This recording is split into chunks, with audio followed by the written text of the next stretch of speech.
Exumações insólitas. Mistérios do corpo ou da alma? Vamos ver. Todos os nomes e locais estão trocados. Deixa eu só ver se é... Eu acho que é uma moça, sim. Olá, Anne Assombrados, aqui quem fala é a fulaninha. Escreva esse relato com a minha mãe, a fulana. Nós temos inúmeros relatos, pois a família materna e paterna da minha mãe, inclusive ela, já viveu muitas coisas assombradas e assombrosas. Minha mãe, fulana, trabalhou por quase uma década em um setor público municipal e entre suas diversas funções, uma delas era acompanhar e liberar corpos exumados. A título de esclarecimento, pessoas adultas podem ser exumadas após 3 anos do falecimento e crianças até 6 anos de idade após 2 anos, exceto por determinação judicial. A exumação ocorre com certa frequência, porque muitas pessoas não têm local para enterrar os seus entes queridos, ou não podem levar o corpo para a cidade de origem, usando assim túmulos públicos, ou de familiares ou de amigos. Após adquirirem um terreno próprio em outro cemitério, pedem autorização para o traslado. Autorização essa que a minha mãe era responsável por dar. Fulana, sem problema nenhum com a morte, acompanhou exumações de pessoas assassinadas, acidentadas, acometidas por diferentes doenças, levadas pela própria idade avançada e até bebês. Ela ficava bem triste, pois, por não terem cálcio suficiente, seus pequenos ossos sumiam. Das quase 100 exumações que acompanhou, 2 a intrigaram e a intrigam até hoje. Isso porque apenas nesses 2 casos, em mais de 100 exumações, apenas nesses 2 casos, os corpos não estavam totalmente decompostos.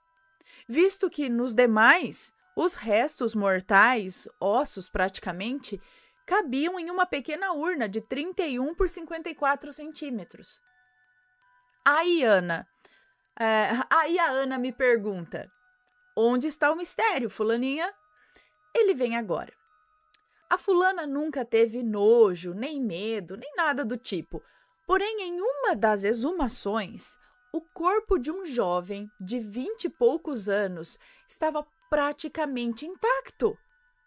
Parecia, com todo respeito, como ela sempre diz, os zumbis da música Thriller do Michael Jackson. Esquecendo assim a parte burocrática que foi liberar aquele corpo, minha mãe ainda hoje se lembra de como ele estava e por meses ela foi assombrada por aquela imagem. Tempos depois, ao acompanhar uma nova exumação, um forte odor saiu do túmulo ao ser aberto. Ao contrário do anterior, o caixão deste estava intacto e rapidamente foi notado que o corpo estava inchado ou inflado. Água, gases, nunca saberemos.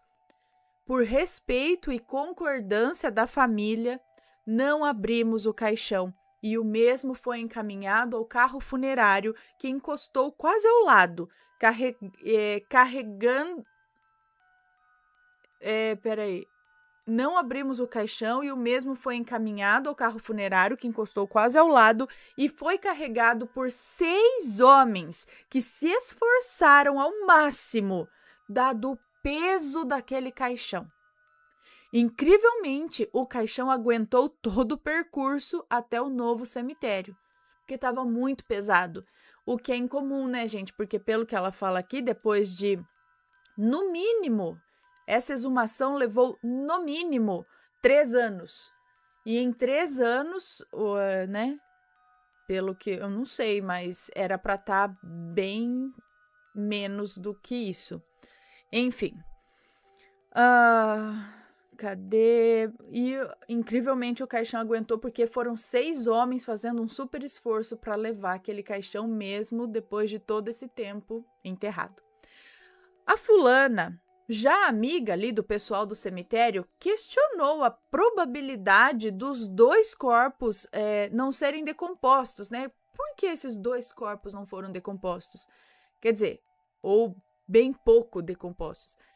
Mesmo enterrados em locais totalmente diferentes, porque poderia falar, eles saíram do mesmo local ali no cemitério, então aquele local talvez fosse propício para manter os corpos, sei lá. Mas não, cada um estava num canto, né? Então, por quê? Estavam enterrados em locais diferentes, ou até em cemitérios diferentes, não sei. Ninguém tinha uma resposta para aquilo, apenas suposições. Mas e aí, assombrados, o que há em comum entre esses 2 casos? A minha mãe conta o seguinte, que a única similaridade é que ambos tiraram a própria vida. O primeiro, ele sofreu uma depressão severa e o segundo era um policial. Os únicos 2 casos onde tiraram a própria vida, que a fulana pegou, esses únicos 2 casos que ela pegou foram também os únicos 2 casos em que os corpos não ficaram decompostos após 3 anos da morte. Ela, católica por nascimento, sincretista por natureza, sempre faz alusão aos casos com a morte auto-infringida. E vocês, assombrados, acham que foi apenas uma coincidência? A fulaninha aqui agradece as opiniões e o respeito pelos que se foram, né? Não importa a forma da partida. Ana, a família da minha mãe e a minha mãe também é muito estranha. E acredite, simples ou aterrorizantes, as histórias da família são reais. Assinada fã do canal Fulaninha. Um beijo para vocês, muito obrigada. Então, e aí? Foi coincidência, dentre esses mais de 100 casos, os 2 únicos que... Mas por que será que eles não teriam, assim, não teriam se decomposto? É isso? Totalmente, né? Porque, assim, intacto também não estava, mas era incomum ainda estar daquele jeito, já era para estar bem mais... sem nada, assim, né? Não sei, gente. Alguém aí tem algum relato, alguma experiência desse tipo? Nós já vimos alguns outros relatos aqui de corpos que foram exumados e também estavam em condições muito melhores, entre aspas, do que era para estar. E aí entra aquela questão, será que a pessoa tomava muitos medicamentos? Será que algum tipo de medicamento pode retardar essa decomposição aí do corpo?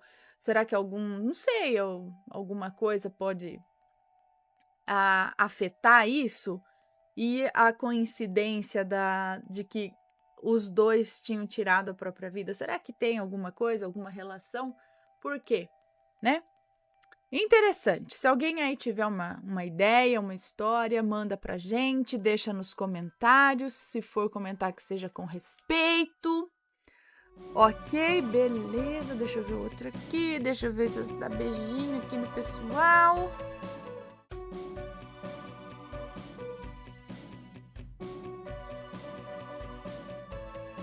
Está gostando dos relatos no Reverso Assombrado? Então não se esqueça de deixar o seu like. E é claro, se ainda não for inscrito, se inscreva.